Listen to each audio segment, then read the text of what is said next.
Hey everybody, today's video we're going to talk about restock limits. All right, so if you guys recall on April 22nd of this year, 2021, Amazon made an announcement they are changing the way in which they limit us to putting in inventory into their warehouses via FBA. Now, you may or may not know, but they did have limits on there on the ASIN level, and they are changing that now to the storage type. So for booksellers, this really wasn't a big deal with the ASIN level. It was, however, a big deal for other sellers doing wholesale and doing private label, right? They limited us to, I believe, about 200, meaning you could only send 200 exact ASINs in. For most booksellers, that's not a big deal, right?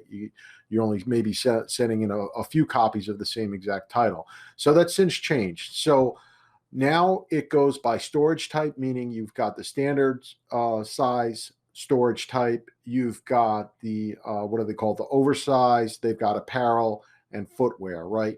And I think it seems like what they're doing, from what I'm hearing out there, is about 1,000 is the minimum, right? You're about 1,000 now. What does this mean for you guys? So first of all, let me say this. If you're selling on Amazon, really, actually, if you're in business at all, you're going to have to be flexible, right? We are playing in their playground, and we have to deal with whatever the rules they have for us, right? And you need to be flexible. And part of the reason I didn't put this video out earlier, number one, I'm not one to knee jerk, right? I never felt like the sky is falling, right? Big picture, we are, those of us that are selling on Amazon, they're the largest e-commerce site out there, of course, and they are growing, right? Of course, the pandemic had a huge impact. And now, as we head towards the fourth quarter, this is me just speculating a little bit. It's not hard to imagine, though, that they are concerned that they're not going to have the capacity, right? So this is one way to really put the clamp down and say, this is the number of items that we can have in our warehouse, right? So now you might be stuck, or you might have a problem. Say, I can only send in X amount, or I can't even send in any shipments at all because of these utilization and quantity limits they set. So let me talk about that. So if you log into your Seller Central account and you go to your Manage FBA shipments, you'll see three numbers in there. You will see your utilization quantity, your maximum inventory quantity, and then the maximum shipping quantity. So let's talk about all three.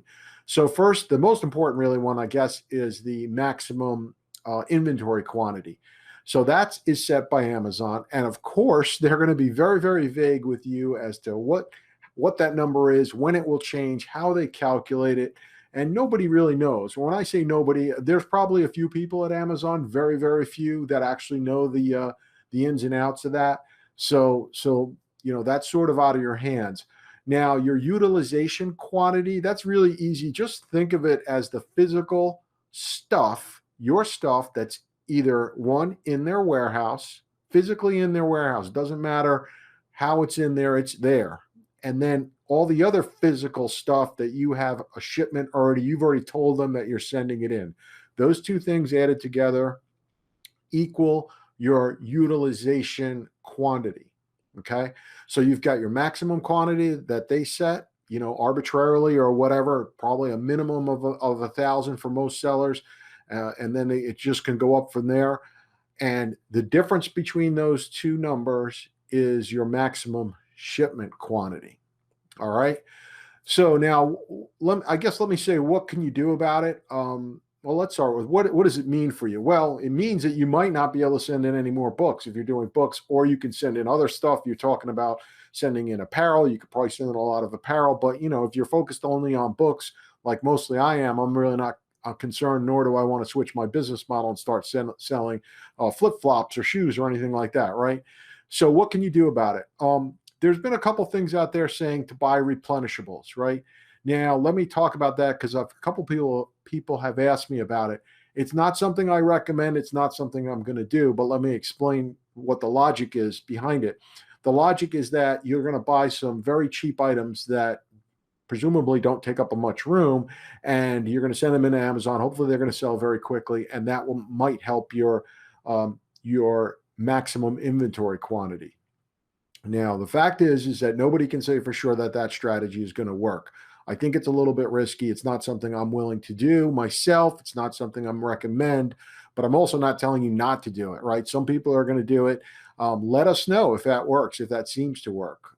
Again, you're trying to, somewhat manipulate the algorithm of Amazon, right? And I don't know that that's going to work, right? It may work, may not work. I don't know.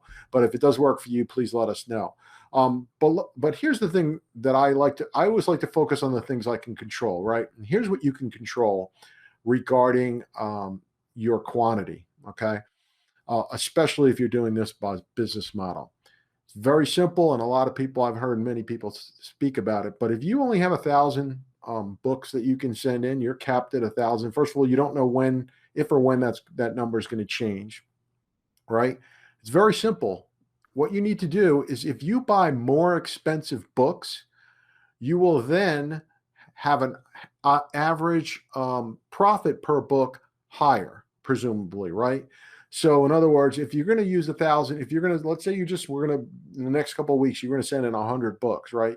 You could send in those 100 books that you go source at a thrift store and pay 50 cents for, and maybe you make $3, $4 or $5 on average, whatever it might be per book. Or you could send in 100 books where you're spending more money up front, but the average profit per book maybe is $20 or more, right? So I don't think of it as focusing on and saying, if you're saying to yourself, I want to send in more books to Amazon, really, is that what you want to do? Wouldn't you really just rather make more money with the quantity that they set for you? Now, I realize what I'm saying to some of you who are go to yard sales or whatever you're doing, going locally sourcing, that strategy is more difficult for you to do.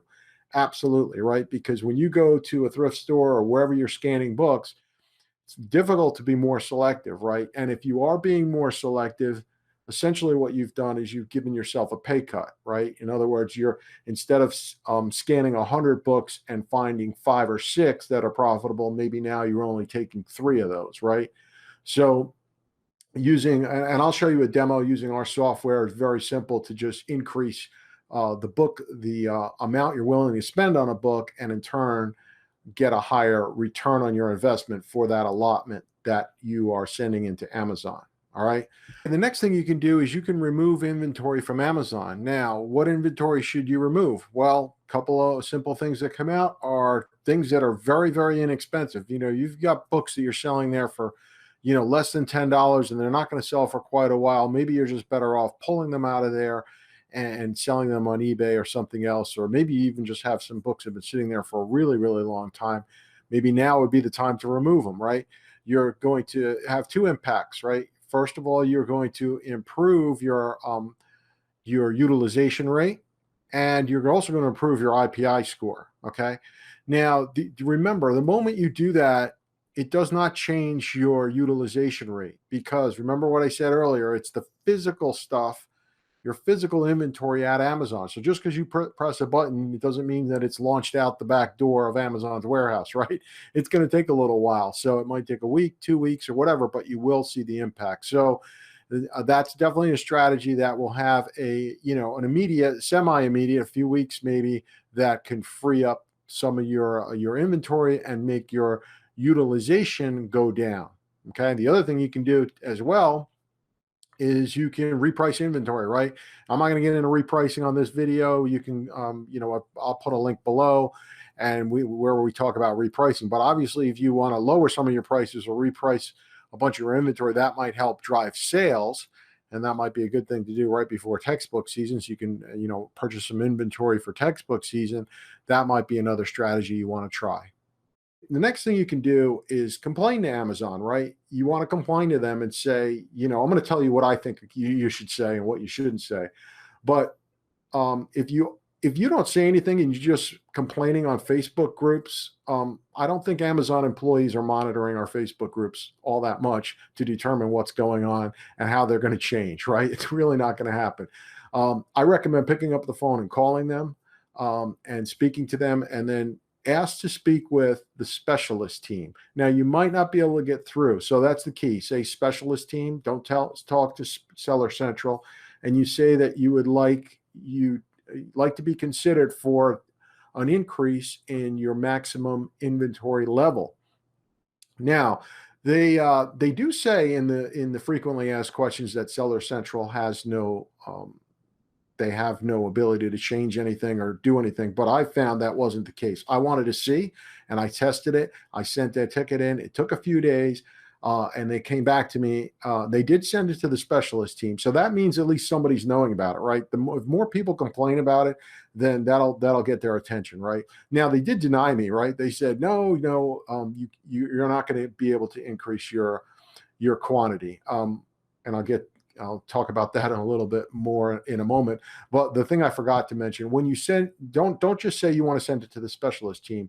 What you want to say is, don't go, if you don't already know, when you write to Amazon or speak with them, your communication should be pretty short, right? They really don't care that you've got kids to feed, or that you've got all this extra inventory and it's causing a major problem in your business. They want very, very little of that. And what does get their attention a little bit more is when you say that it's going to have a negative impact on the customer. Okay. For example, if you're selling books, I said to them, hey, we're coming up on textbook season, and I want to be able to meet the demand of the customers. And, and I don't want to have a negative impact by not having these books available to the customers. So it didn't work, right? They didn't change it right then and there. But what I did notice, all right, so that's what you do. Complain to Amazon. That's how I would recommend doing it. There's other tactics out there, like I'm not going to talk about it, but opening up other seller accounts. There's other things you can do, but I would focus immediately on the things you can control.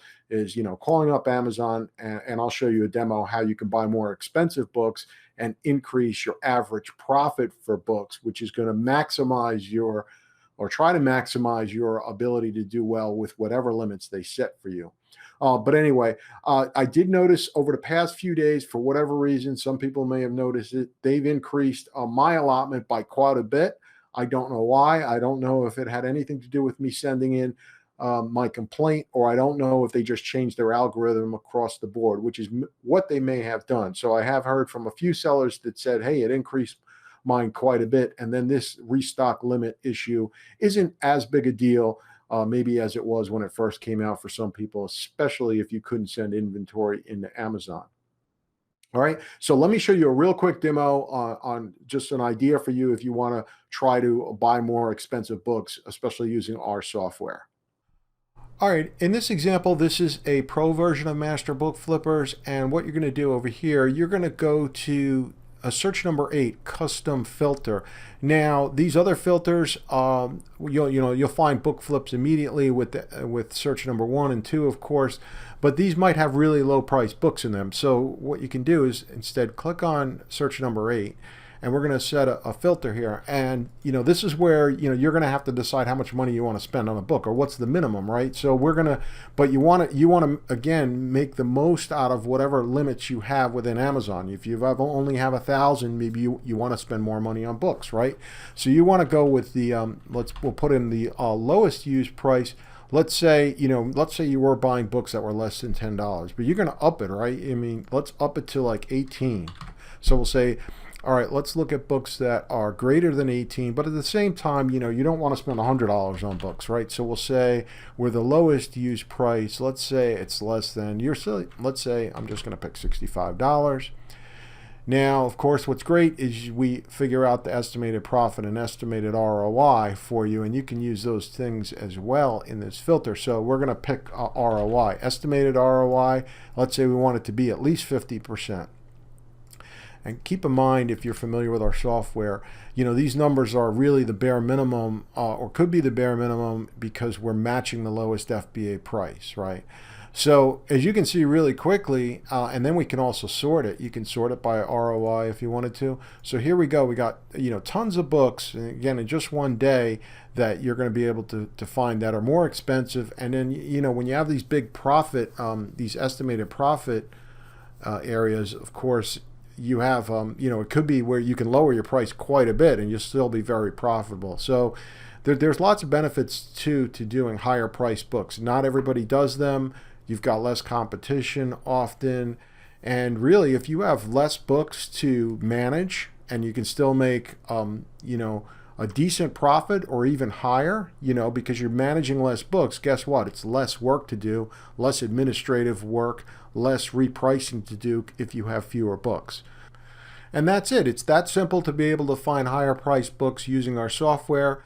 And in this example, of course, we showed you super flips, but you could also do the same exercise with diamond flips and platinum price drops. If you have any questions or comments, please put them below. Thank you.